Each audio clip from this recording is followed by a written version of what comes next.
All right, everyone. Welcome to a new podcast episode of the Summoning Hour. We're back again with my guest, Christian Gross, from, a podcast that we recorded a year ago. It was a multi-part one. It was an experiment for me and figuring out how we can have a collaboration across multiple esports groups and finding out what their problems are, their strategies for handling things. And Christian had a lot of wonderful stories and advice from back then, and he's been staying in the lane of collegiate esports since then. So he offered to come back onto the show, and he was just a wealth of information back then. So over that time, I bet he's got more stories and more information that's helpful for everyone. So Christian, why don't you do a little introduction about yourself and your history with collegiate esports? Sure. My name is Christian Gross. I am a previous collegiate leader for the University of Texas at Arlington. I grew it from a pretty big organization to one of the largest student organizations in the nation at the time. And now I'm working for AVGL and Boom TV, running their product division. And that started in April, but I've been working for them for the past year or so. Awesome. So can you describe a little bit more about what being part of the product division does with collegiate esports? Yeah, absolutely. So product in this sense is building out a tournament platform, building out like community tools to kind of make things easier for college leaders and for the students. And it's about being able to use technology to kind of build the infrastructure that hasn't been built yet for college esports. So my day-to-day tasking is basically managing our developer and design teams, working with our collegiate esports teams and getting their feedback, working directly with students and ambassadors and things like that and getting their feedback. And just kind of going through this loop of trying to make what we have currently better and taking the great ideas for things that are currently missing in the space and trying to integrate them. So that's a tall order, given that there's so many different organizations trying to break into this space. There's so many different companies trying to break into this space. There's so much division in collegiate esports about whether or not you're participating in like NACE or TESPA or any of these independent leagues that are spinning up and are prolific across the space. And then you have everyone or AVGL. else. AVGL, exactly. We do that too. Yeah, I mean, so everyone's kind of diving into this event organization and platform support, and it's not clear that there's a real front runner at this point because everyone's kind of got a little bit different of a take or what's the most important tool with these platforms. And so it's just interesting to find out who's going to be the one to pull ahead over the next couple of years, in that you're going to have to be, or a lot of people are going to be partnering with the leagues or with the developers who end up spinning up their own collegiate leagues or organizations. So it's going to be a challenge to become differentiating from other platforms, but then also best serve the competition, but then also best serving the student lifestyle of how a lot of these clubs are organized as clubs with students at the forefront. So how does AVGL navigate the collegiate space with it being primarily driven by students? So here's the coolest thing about AVGL and the reason why I decided to join them instead of another group whenever they handed me the offer. AVGL has always been very focused on community and building infrastructure. Those are the two things that they really care about. And we do competitive stuff, but the things that we do that are competitive are focused on inclusivity so that the most teams and the most schools can compete, right? If we have, when we used to run DreamHack main stage, right? It wasn't about having, the same four teams getting up on LAN with maybe one different team of five up there, right?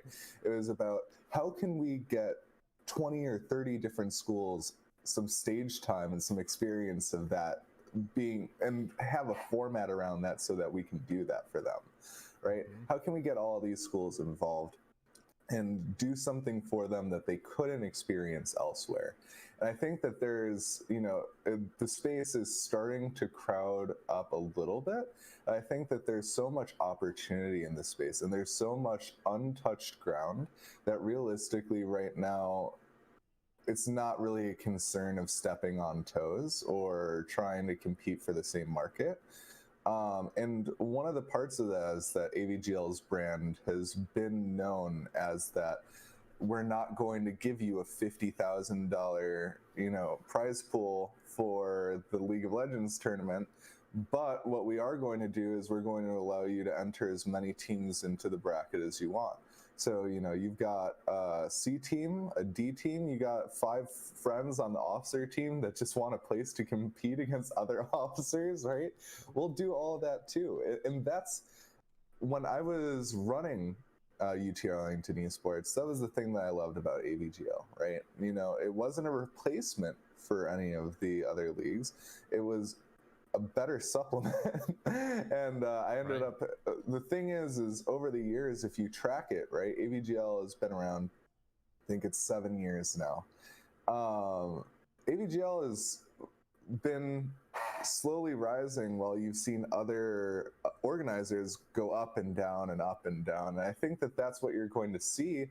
Obviously, we're looking to expand and grow more.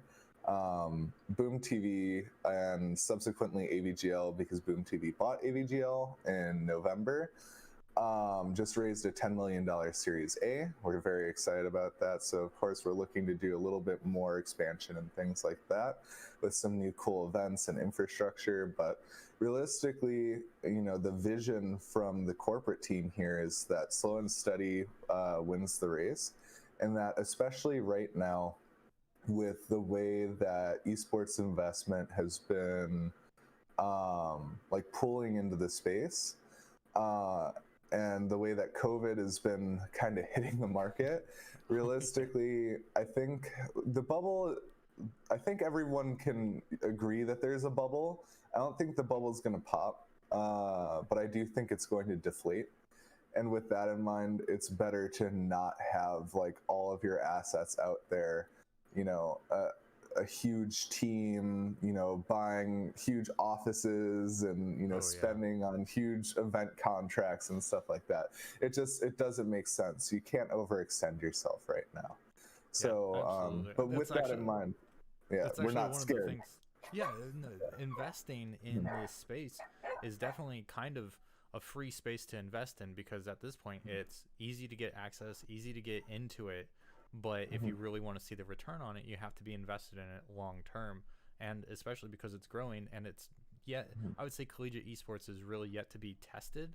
We have had some bigger events like ESPN taking on a number of events, or the esports championship this last year where they had 4 games, Street Fighter, Overwatch, and a couple other ones, I forget which ones, but they were there on a main stage at ESPN, hosted by ESPN, shown on ESPN2, I think it was.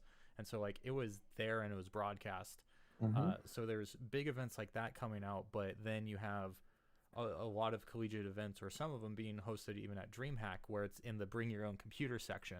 So it's not quite main stage stuff, given DreamHack is already packed to the brim with things, but you can start seeing that there's going to be more of this effort. There's already been some lands for specific college conferences and everything, but knowing that there is this space to invest in and you could see some return very quickly, it may just not be the volume that you want. Yeah, absolutely. I mean, in reality, college and college esports means a lot more to these big event organizers than many people know. There's an entire section of time built out for the marketing people to reach out to all the colleges that are within driving or flying distance of a convention and getting them all out there with as many club members as they can, get to come, and as many teams, because that's all butts and seats and tickets in hand, right? And I can only imagine so from that perspective, I can only imagine that having those colleges and being able to reach out to those clubs and students and being hey, we can get you tickets, or we can help you get in, and just be like, or do you want to volunteer, and kind of let them to that front of the line. And I mean, that's how so many people have gotten into esports, into professional esports, is just by being volunteers at events like this. And so Yeah. you start building, or your college starts building a relationship with these events that are local, or even maybe not so local, a couple hours drive, and you can make that work. And then suddenly your college has a much better relationship, and you become part of that feeding pool for whatever production that group wants to go through. So I could totally understand that marketing teams are now spending the time thinking about the college effort that's right there. Yeah, you want to hear something really cool. So when I wasn't even president of UT Arlington Esports, when I was just managing all of our teams, right? I've always been a huge FGC fan. And I wanted to build an FGC. There weren't any people at UTA who wanted to build an FGC with me. And I said, okay, fine. I had a friend who went to UTD and said, hey, we've got 6 people here. I said, 6 whole people that are coming out to play fighting games together? Now, I was actually that surprised. Yeah, it was pretty crazy because we were playing Guilty Gear and BlazBlue. It wasn't exactly Street Fighter or anything like that. And I went out there, I met the people, and it was super chill. And we grew that up to being able to host tournaments, or monthly tournaments with like up to 80 or 90 people, weeklies with like 10 to 20. That's not important though. The really cool thing was that the people that organized it at UTD, whenever I was going out to DreamHack for UTA and everything like that, I had recommended them for volunteering for the FGC out there. So 2 kids who were just starting a 6-person FGC group literally worked right under Alex Jabali, one of the biggest FGC figures. And now he calls them up every single year that DreamHack happens and says, hey, you gonna TO for me? There you go. What a jump, right? What a jump. I mean, that's How incredible. How cool is that? That's insane. Like, seriously, I mean, honestly, if I could have switched roles with them the first time, I wanted to deal with Alex Jabali. It's so cool. But half of Washington State University's esports is basically fighting game, and like they're they're a 4 or 5 hour drive from Seattle, and so they're like kind of in the middle of nowhere. It's just you go there, or you go across state border to Idaho and into the city that's there. Otherwise, it's just a college town. But like, they are organizing tournaments, they're inviting other colleges out. It's just that they're so far away that a lot of people are just like, it's not worth it. But they are putting in time and effort to become like FGC Eastern Washington, and it's working for them. But like, if they could get that one little break and then explode out there, suddenly FGC in Washington gets a whole lot more serious. Because the Seattle side, like, it's there, but it's still kind of on the undercurrent of things. So we'll get there with Seattle, at least. Hopefully. Yeah, soon. FGC has to have community figures to rally around, and if you don't have that, you're pretty screwed. It's very much like college esports. If you don't have a golden child that's going to organize everything, the FGC will dissipate. And then over time, you can start having it where you'll have multiple like really key figures, and one key figure can leave, but you're still at risk of like if 2 or 3 leave, then things start to just break down, and then no more FGC. I like to visualize Western Washington FGC almost like the mob families from The Godfather. It's just like, you don't step on my turf, we don't step on yours. My turf is Monday, Wednesday, Friday, or every other Thursday, and you leave us alone, we'll leave you alone. Our TOs are untouchable, so you can't poach them, or we're gonna retaliate. I tried running an event, and as soon as another event found out that we were running a casual night while they were running tournaments, but we were talking about doing tournaments, like, some of the guys from a local community college, they went out to both events, because the other event was Tekken every other week, and mine was just a Tekken every week. And as soon as they went over there and said, hey, by the way, when it's not a Tekken night over here, you can come over and do this event, and the TO organizers were pissed. They were just like, nah, none of that. Who are these people to step in and try and run an event on our day in our space? I'm like, I'm new to this. I'm just trying to run something and build something on the east side, basically. And like, it was crazy. It got. Dude, yeah, they don't mess. They don't. They're seriously proud of the communities that they're building, and I could totally understand someone else stepping in for the wrong reasons and just kind of destroying what they've built up. But at the same time, you're running a 120-person Smash tournament every week, and your Tekken event is every other week with maybe 2 people. So give me a break. Yeah, exactly. And you know, in a situation like that, realistically, what the TO wants you to do is just run it for them at their event, right? Like, grow Tekken with us, right? So, and sometimes that makes sense, sometimes it doesn't. I always liked being an independent organizer just because realistically other TOs in the space don't scare me. I know who my TOs are in the area and hanging out with them. But yeah, no, FGC can get really turfy. And while we're on the topic of FGC, and this is a college esports podcast, I want to talk about that for a minute, right? Please. I think that FGC is one of the most criminally underutilized communities on campuses. 100%. And there's a multitude of reasons, right? The first reason is the inherent console bias of clubs. So I won't get into the reasons why, but I will say that Twitter has been exposing some of the reasons or for similar reasons. Some of the other things that FGC has problems with is that it doesn't want to be a part of esports. So inherently, when you're talking about college esports, that tends to be a problem. But the benefits, and for any club leaders that are out here and thinking about, you know, how do I build fighting games up in my club? The number one thing to do is just give people an opportunity to be that golden child for fighting games at your university, right? You probably, if you don't care about fighting games, you're not going to build up a FGC at your college. It's not going to happen. Yeah. It just isn't. But if you are open to finding people in your local community, the very likely thing is that there will be at least one organizer at your university who would like to see FGC at your university. And now what you need to do is give them resources to be able to build it.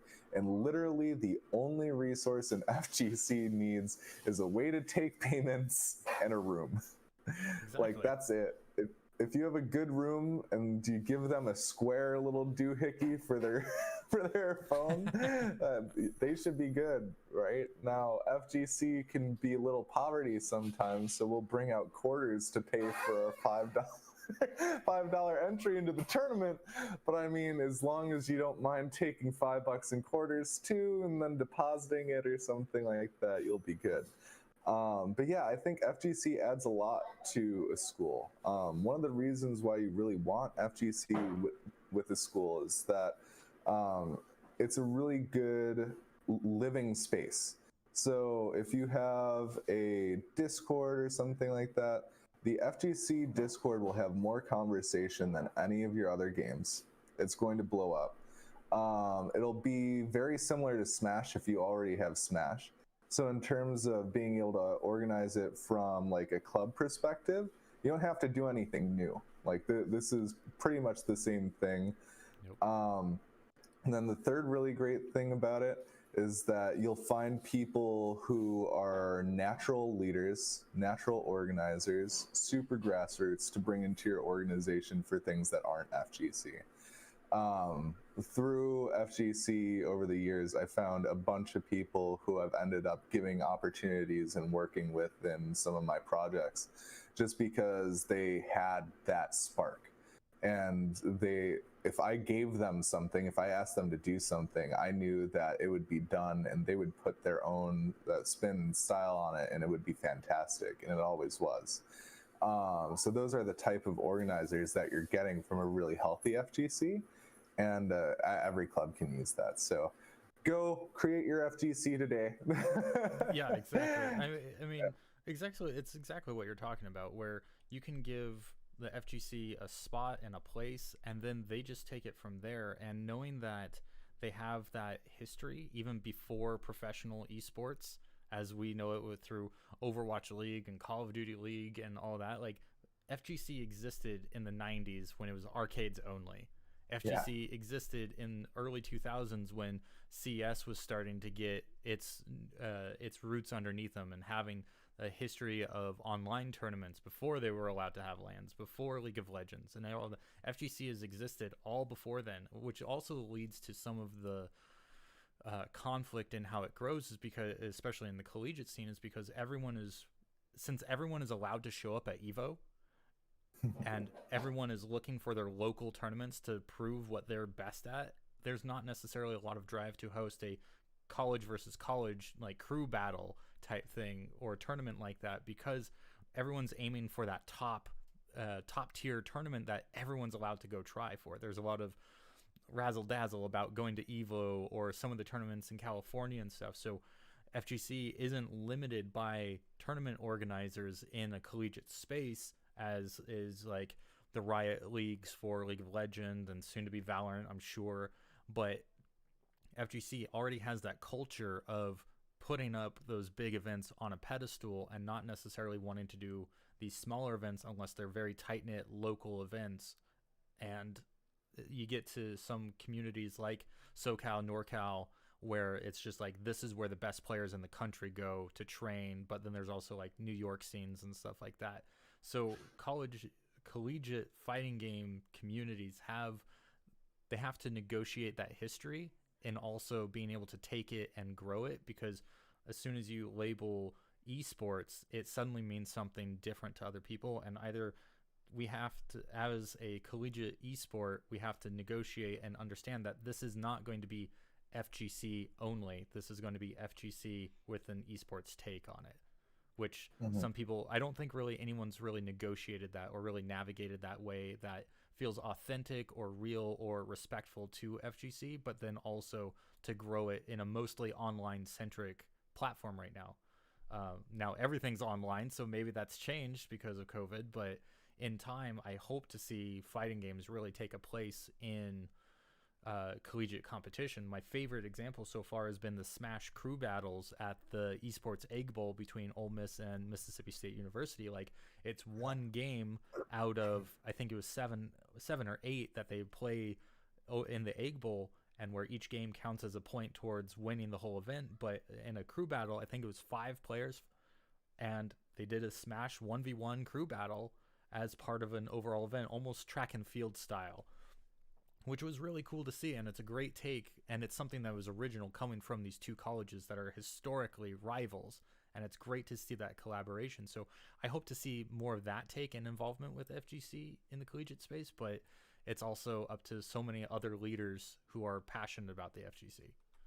Absolutely. And I think one of the things that is missed pretty often with FGC2 is partnering or collegiate FGC is partnering with local events. You know, everyone wants to organize their own stuff, but every major metro area, which is where a lot of these colleges are, has some sort of huge FGC place. And all of them are looking for fun, new, interesting content to add to their tournaments, right? So if 2 times a year you have the college grudge matches, and all the colleges now have a reason to drive out for this, because this is going to be on a stream that's streamed for 100, 200 people. All these colleges are being represented. Suddenly this looks a lot more like esports than it looks like traditional FGC, but it's still good for traditional FGC. It's still good for esports. The FGC gets to build some more history around these players so that on their own broadcast, there's more stuff to talk about, right? And it gives it a little bit more of a flair. I think that sort of thing is something that's missed really often. I'd really like to see a lot more of it. And we did that a little bit in Texas, but honestly, I still think that it's not done anywhere. Like Maryland, for example, when I was up in DC, right? Maryland has Xanadu, right? Like VG Boot Camp lives at Xanadu. They're literally like the organizers.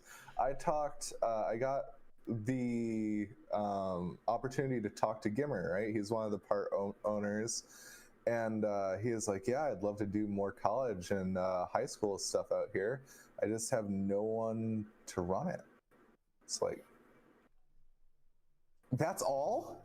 That's a huge opportunity. Someone who listens to this, you get your butt in gear and start organizing. If you are at UMCP, UMBC, if you're at George Mason, if you're at any of those big colleges with esports over there, go to Xanadu, go talk to them about doing something cool with local colleges and local high schools.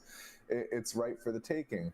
And any of you that are at any other places that have these huge historical FGC presences, and my schools, UNT, UTD, UTA, all of y'all included, if any of y'all are listening in, you got to do the same thing. You know the esports arena is run by FGC people. You know that the esports stadium is run by FGC people. That's a $10 million facility. Jonathan out there will do anything to get more FGC stuff out there. So do it. Make that conversation. And that's mirrored everywhere, right? And you can tell me if it's true in the Northeast or the Northwest. Yeah. I mean, anyone I've talked to who's like, I've never organized a tournament before, never run it before, FGC members are the first ones to say, this is how I do it. This is all the detail. This is who you're going to need. This is how many people. This is what you want.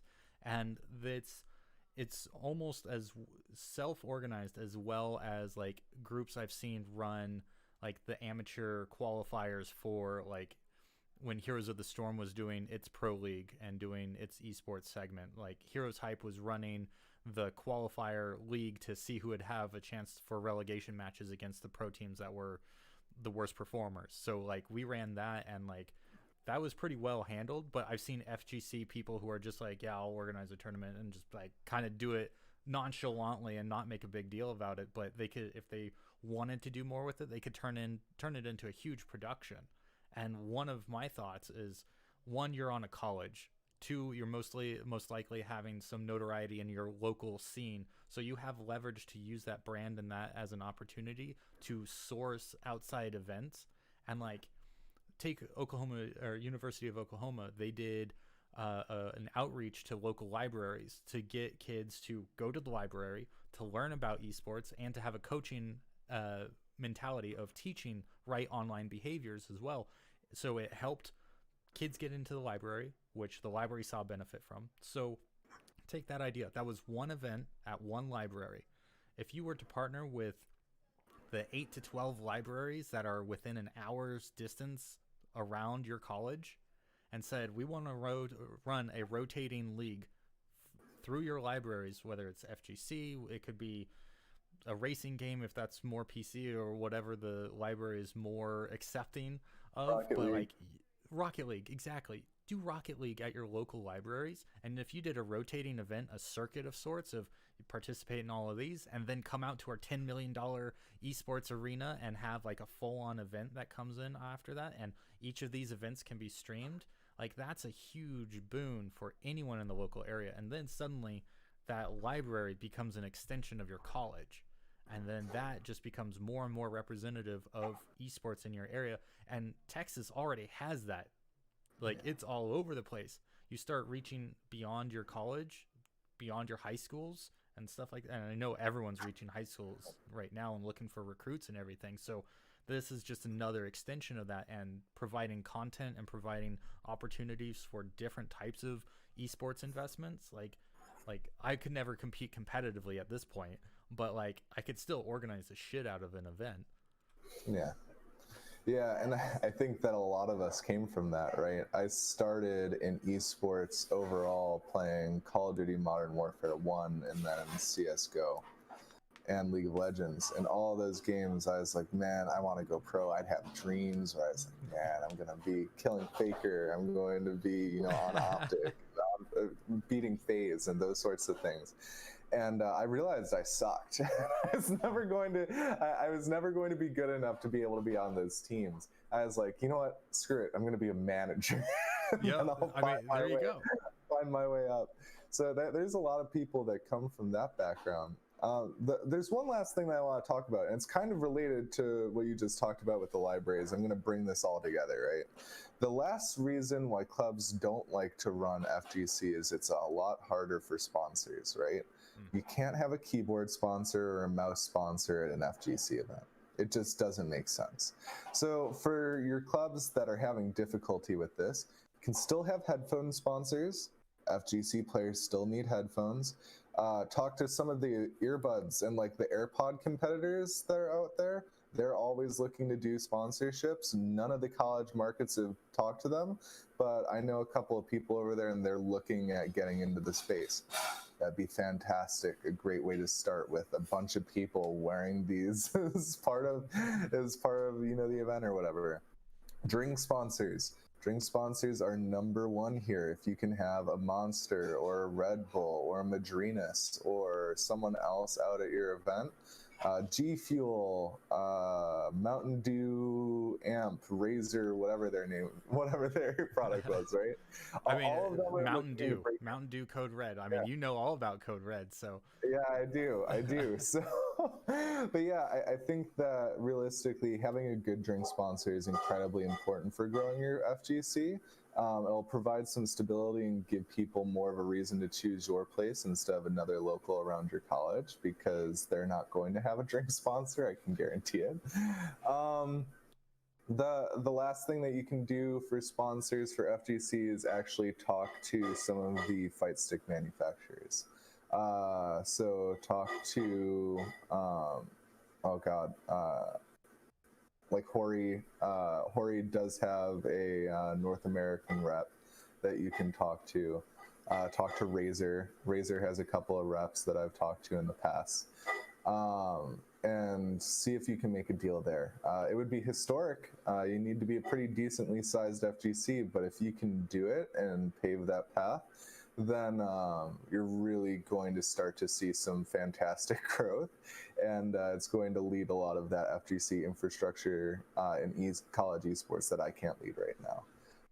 In terms of being able to fundraise and stuff like that and talk about sponsors, another really cool thing that you can do with your local scene is if you have a team that's local or something like that that plays matches, talk with your local bars, talk with like any local restaurant establishments or things like that that have stuff on TVs. Find a slow sports day and negotiate a contract to do marketing for the team themselves. It won't be hard to talk to the team as a college, right? Get this together, say we have these 20 restaurants that are interested in putting your match up on these TVs. We can get this all distributed and everything like that. And it's going to be this amount. We used to do that at UTA, bring in extra cash to pay for events and stuff like that. It wasn't a huge contracts, a few thousand here, a few thousand there, but it was a nice extra form of income. I mean, you're talking a few thousand when most clubs don't even have a budget, and they're usually going to like their student body to get anything just so that they can get a couple computers upgraded. Yeah. Well, you need to have. So there's a lot of buts on this, right? One of the buts is you need to have done it for your own school, right? Yep. So if you can prove that on campus or around campus you've already ran a campaign with local businesses or with like a lot of parts of your campus or something like that, and you coordinated all of that, and you can put that together as like a one-pager in your sponsorship deck of like, this is what we did, this is the success that we saw, these are the things that we learned, then you're going to be set, right? Move forward, and now you can go talk to these teams, and you've got a skill set that other organizations aren't going to be able to do. So it's small things like that that are going to put you ahead of other organizations and let you do cool things that you care about that might not be cash positive like an FGC. Because realistically, for the first couple of weeks, right, an FGC might not be cash positive, especially if you have to pay for renting rooms at your college. We were lucky; we got our rooms for free, so all of our events always ran cash positive. But You know, sometimes there are those costs involved. Sometimes you want to buy giveaways and stuff like that for those events. So any cash flow is always useful. Yeah, absolutely. And there's definitely one aspect of the FGC which I know a lot of clubs are championing for themselves right now, but they may not be really demonstrating it, and that's inclusivity. Like, either because the student body isn't that diverse in itself, but knowing that you also are inclusive of another community that is diverse means that you can actually promote that, and promote that women can be playing games, that you have black gamers on campus, and like that you're actually supporting them, that you're actually giving them a place and a space where they feel comfortable.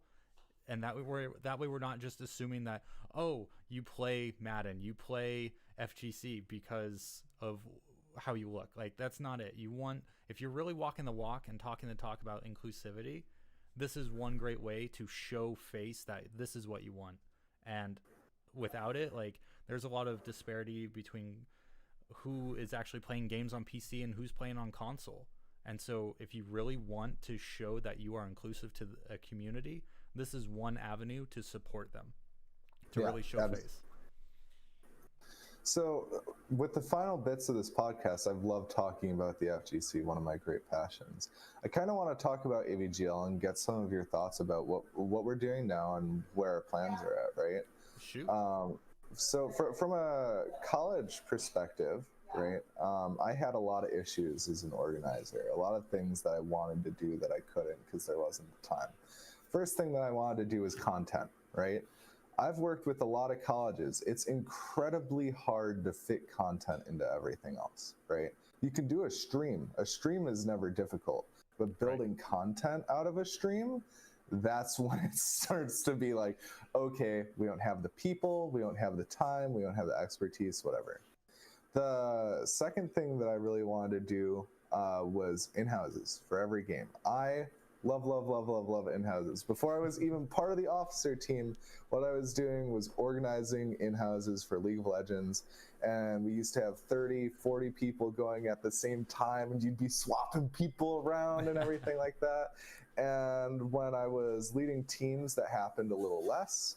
And when I was president, that happened a lot less. I think I got to run maybe 3 during my time as president. And since then, I haven't run it. Well, I've run some in-houses, but no college in-houses, and that makes me sad because it's one of my great loves in life.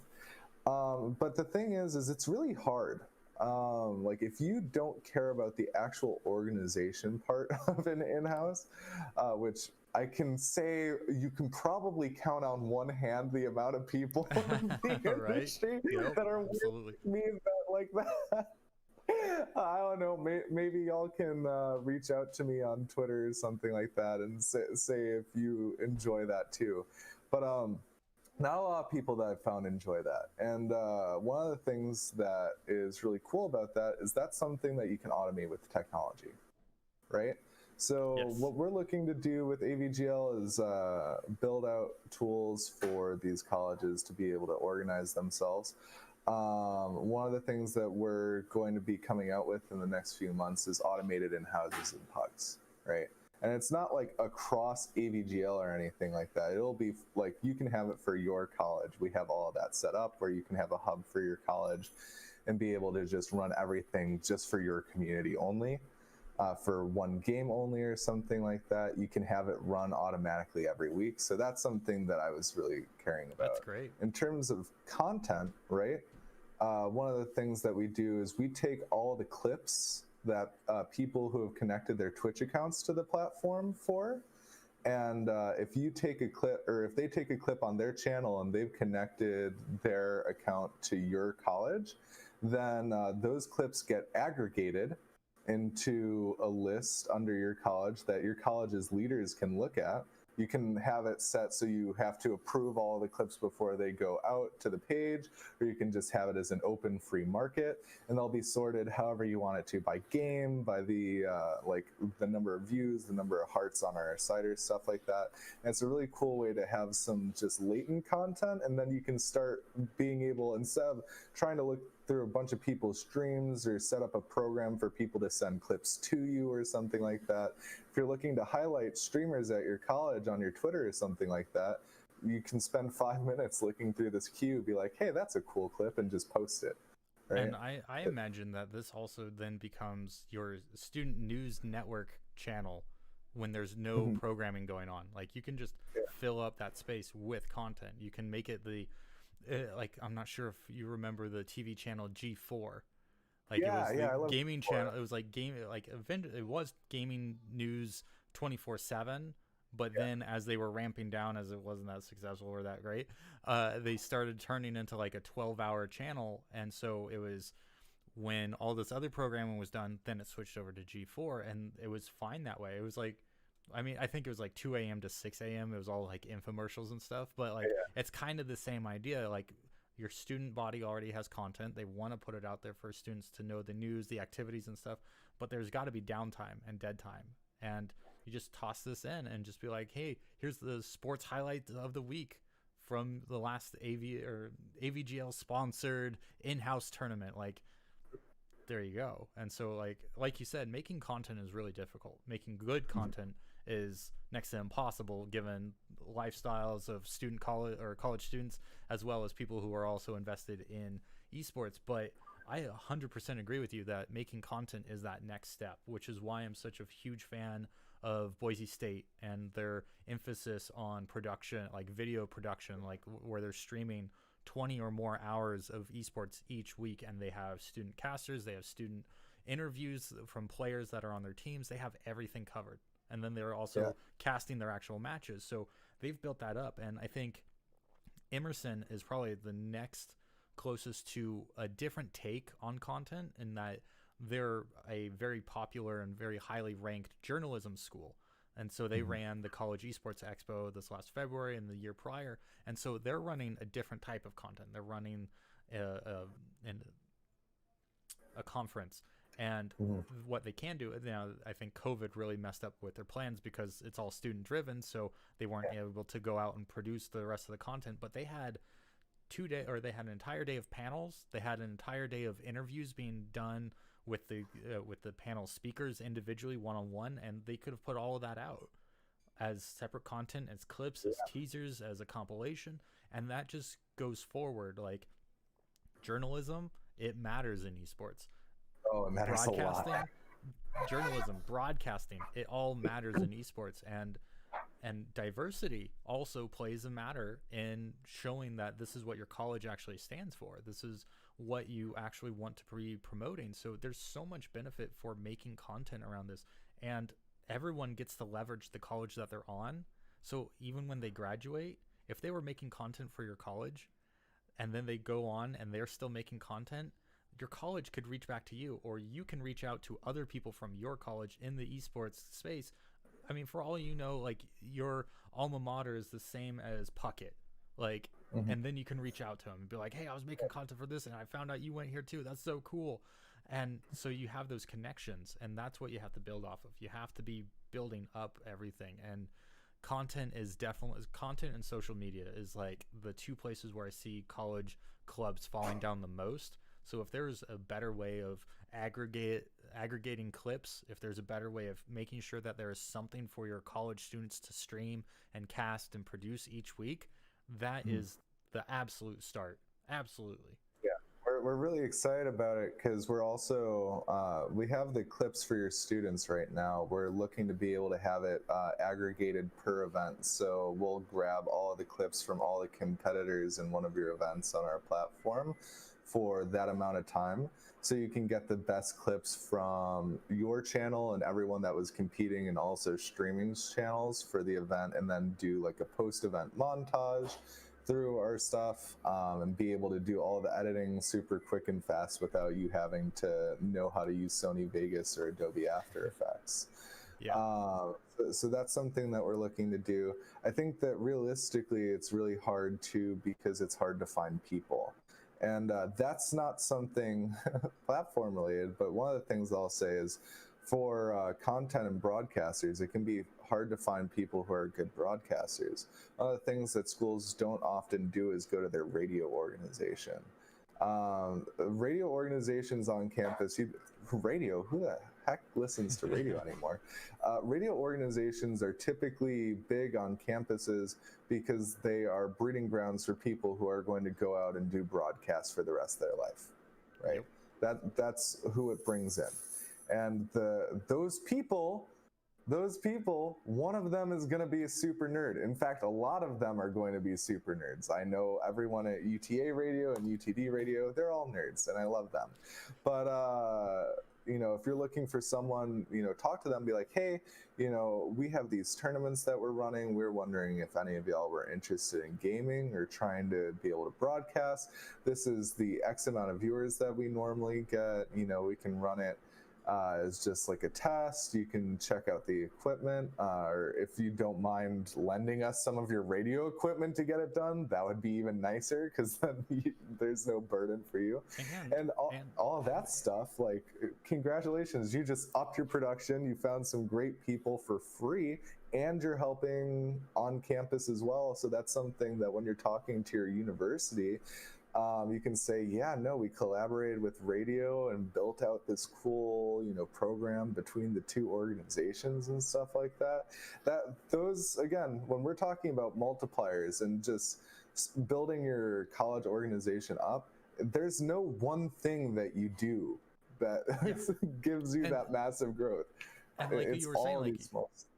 And like I was saying, like you were saying, like, you're not only are you improving your production value by having someone who's used to broadcasting, but then you're also getting them to come and say, because chances are they're an audiophile, like they know good quality audio. They'll be able to help you engineer your mix to make sure it sounds pristine. Yeah. And like that's just another avenue that it helps. And just like I'm going to do with this stream, I'm going to take I'm going to take the audio from this stream and I'm going to turn it into an audio only podcast.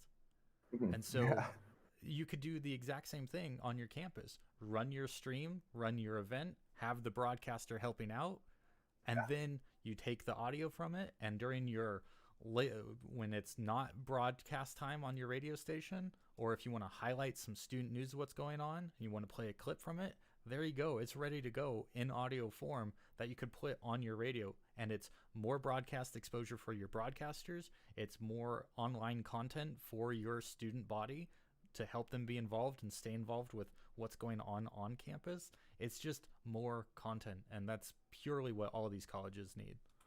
And kind of tying everything back together, it's also more content to sell to brands, right?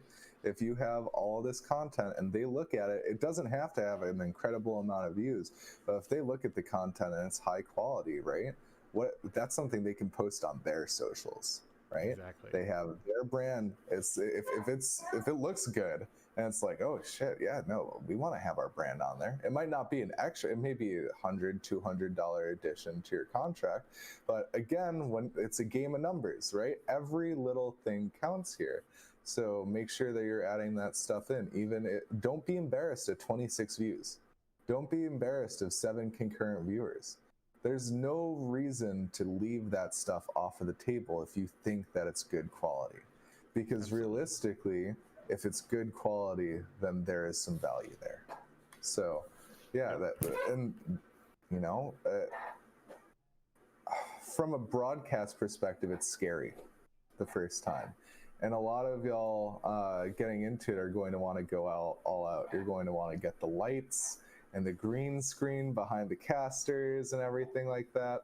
The other thing that I'll say is don't be worried about running something scuffed for the first couple of weeks or months while everyone's getting a hang of it. Even if you pull people from radio, right? Even if you pull people from your organization who have done some practice on casting and stuff like that, it is going to be a learning process for everybody on how to get everything set up and how everything works, and whether or not this is something that's worthwhile to keep doing with your university.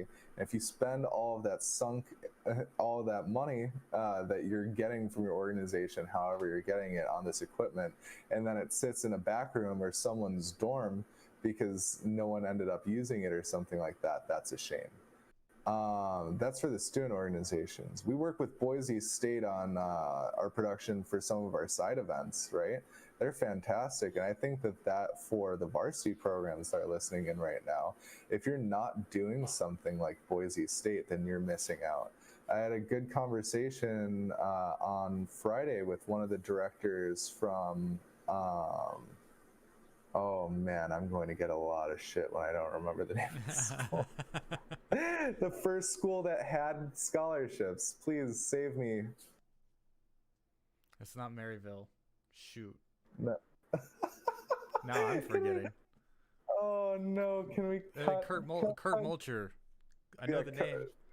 Well, yeah, it wasn't. I wasn't talking with Kurt, but Kurt. School. RMU. There we go.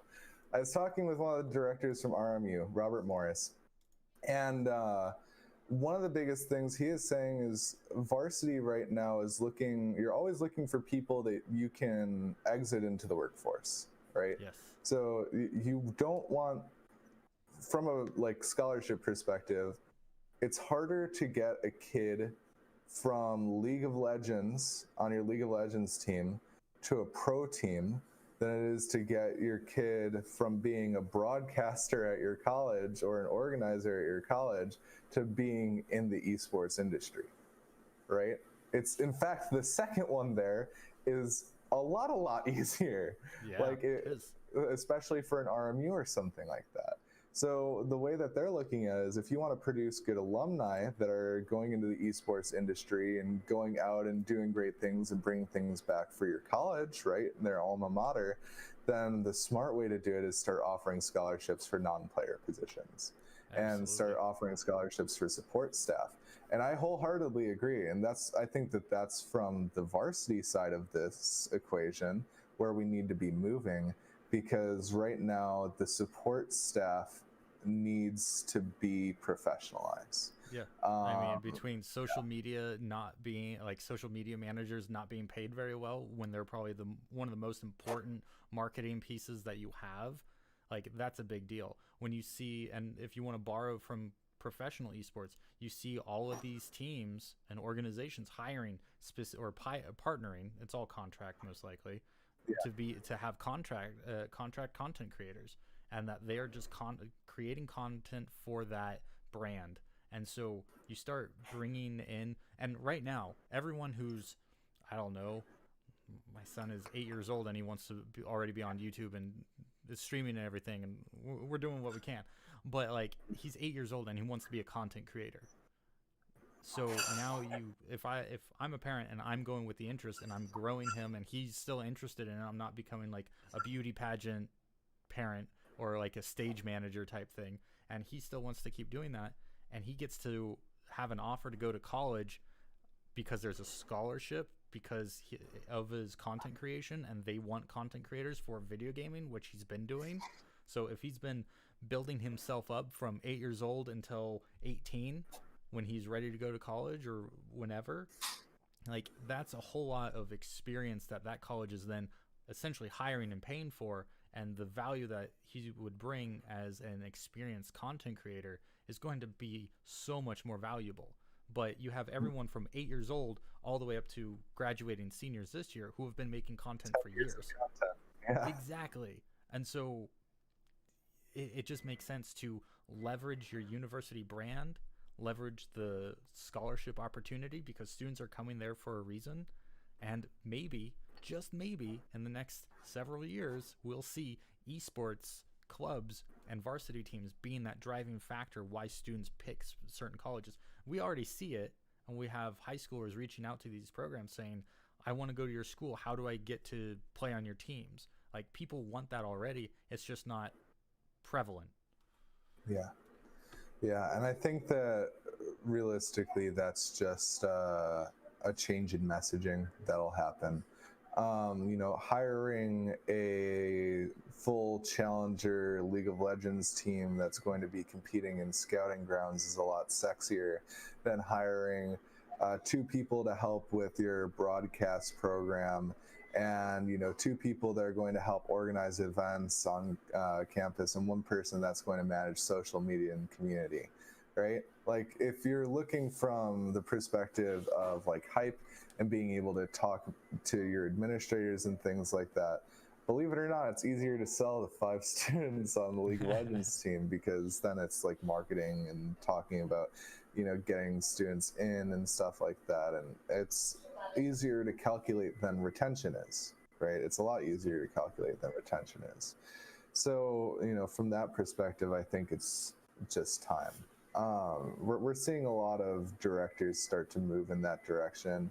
I think that as you see the Maryville, RMU, Harrisburg, UT Dallas, UCI, and the rest of the really big schools that are the movers in their regions, right, start to change and accept these sorts of people, and then they start reporting the results, then we'll start seeing a major shift. And it'll be even more telling that after 4 years, if you see the content rise and everything start running a lot better at these schools, and they haven't said anything about it, that it's working really well. Yep, so. Exactly. I mean, I'm excited to see where these clubs and varsity teams can really grow to, because I don't like, some colleges have like a specific Twitter handle for their football teams, and like it's all great there, and it's almost like public access TV for what content gets created there, but it's your kind of standard fare. It's like replay the match, play the highlights, replay the student news segment, and there you go. You got like a Twitter channel for your football team. But with how much actually goes on, with how much content each individual player can be creating on their own time that then can be fed back into promoting the brand, like there's so much more opportunity and so many more attempts possible based in esports than traditional sports for people to get your name out there, for making that one clip, that one meme that really just sets you off and puts you off into a league of your own, or into a trend on Twitter, or a trend on Twitch just by a clip or whatever. Like there's so much more opportunity because of the sheer amount of volume that an esports team can put out.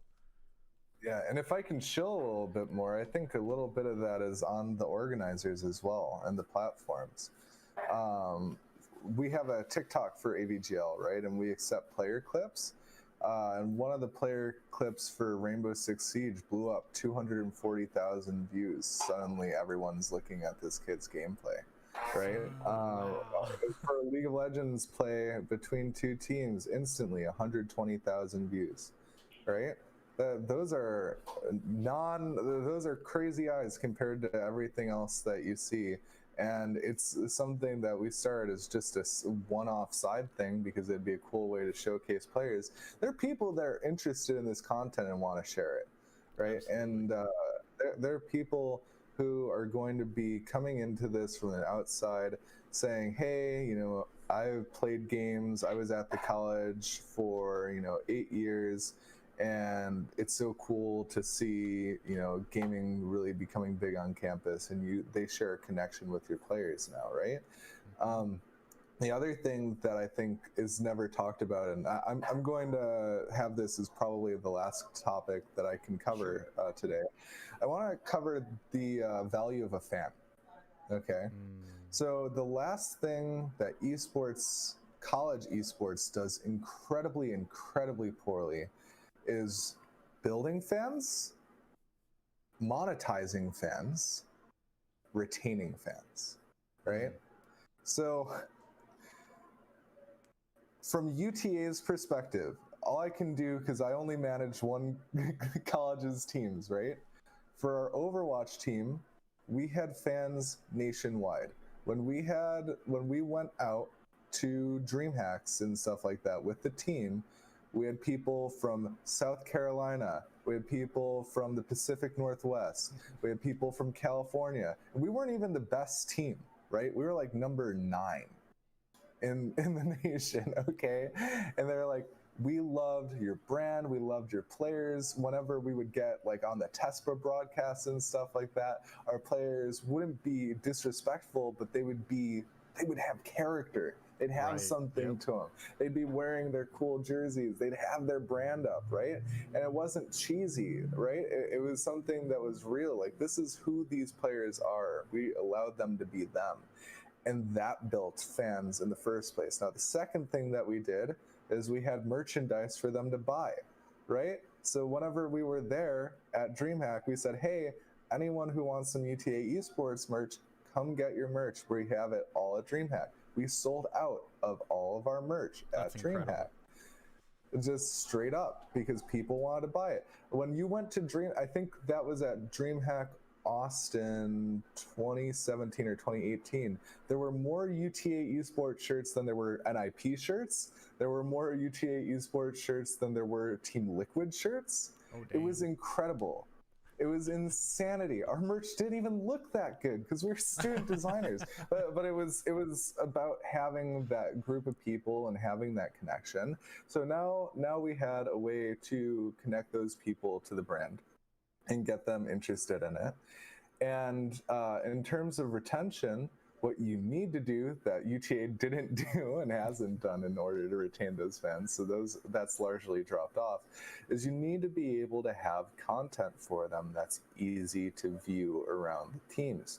And talking about having a separate Twitter for that or something like that, that might make sense. Your Twitters, again, don't be scared of small numbers, right? If your main Twitter is 2,000 people following it and your Overwatch team has 200 people following it, that is completely okay. If your Overwatch Twitter has 50 people following it, that is completely okay. Because as long as those 50 people aren't you, all the club officers, and the president of the university, right, or whatever, as long as those are actual people, now what you're doing is you're building up fans and people who care about these teams, right? And it might be the parents of the people. I'll tell you what, when we ran UTA Esports, we sold parents merch too, right? There's only one player that you can give a jersey to, and you're not even making a sale on that.